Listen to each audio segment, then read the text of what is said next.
Hey, this is Di Miller with Lacrosse We Trust here with Curtis Dickson, number 17, attack for the Denver Outlaws. First, welcome to the Outlaws. Glad to have you as a part of the team. Little history on you for the fans. You graduated from the University of Delaware, first year there in 2007. You contributed to their only Final Four appearance.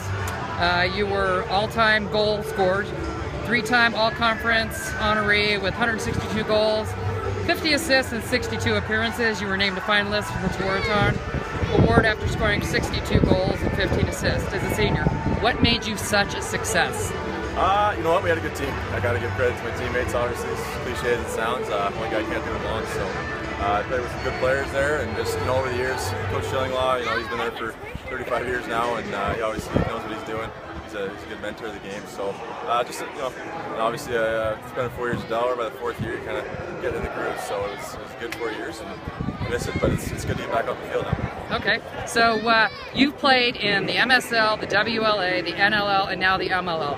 What differences did you experience between the different leagues? I mean, obviously indoor and outdoor a little bit different with the size of the field and the size of the nets. In the outdoor game, it's a lot more room out here, so you can use your speed a little bit more to your advantage, where the indoor game is a little bit more finesse. So it's been nice. It's been nice, like I said, it's been nice to get back out in the field after playing prominently box for 4 years or so out of college. So it's been nice to get back out here. Okay. All right. So in your first 2 games as an Outlaw, you scored 4 goals in each of the 2 games. What openings did you see in the opposing defense that made it happen? You know what? It's like I said before, as cliche as it sounds, we got a great offense on this team, and they're drawing slides, they're getting me open, and last game they put a short stick on me for a couple runs there in the second half, and took advantage of that. So it's a combination of things.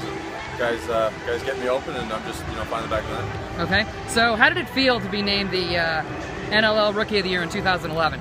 Pretty cool. It's a huge honor, obviously. It's so many great players in that league, and there was a pretty good draft class coming out of university and Canadian box for my rookie year. So it was some big name players, and it was a big honor to be able to win that award.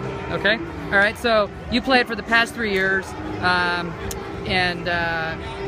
the Nighthawks, or not the Nighthawks. Okay, let's do this one again. You played. I can't even remember what team you played for Roughnecks. now. My God, thank you. The Roughnecks, I forgot to write it down. Over the past 3 years, how did it feel making it to the finals this year in the NLL against the Nighthawks? Awesome. Obviously, we didn't get the outcome we wanted, losing in the finals to Rochester there, but it's a stepping stone, and that's where we want to be. Obviously, we want to win the big game next year, but we'll be able to look back at the season in a few months and be able to take the positives out of it, but losing in the finals still stinks a bit. Okay. All right. So in the MLL, you're being defended by long poles. What adjustments did you have to make between the NLL and basically the short poles? Obviously, trail checks. Even if you beat your guy here, he's got a 6-foot stick coming behind you. Trail checking is, so you got to be protecting your stick at all times. But at the same time, like I said, you got a lot more space out here to run around. So a little less cross checking, a little less whacking, and not quite as physical as the indoor game. So it's nice not getting beat up as much. Okay. So what do you feel makes you so strong at attack? I think I got a good combination of speed, size, and athleticism. Like I've been saying, it's a lot more room out here, and I try and use that room to my advantage. And if I beat my guy, I got a slide coming. I got guys that are gonna get to the openings, and I'm gonna get them the ball and put the back of the net. And same thing goes for me when they're dodging and getting the slides. I'm gonna try and get open and hopefully put the ball in the back of the net as well. Okay.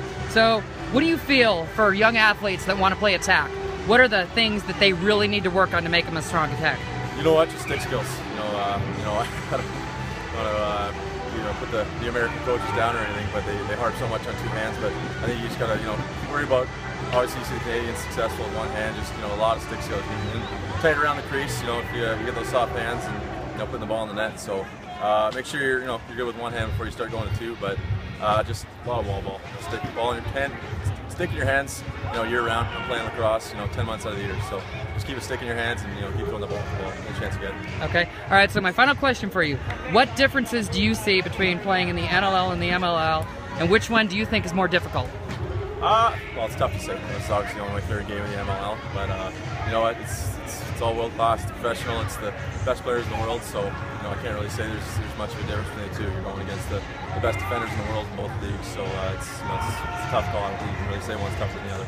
Okay, great. Well, thank you so much for taking the time to let me interview you. I appreciate it. It was very nice to meet you. No worries, anytime. All right, thanks, Curtis.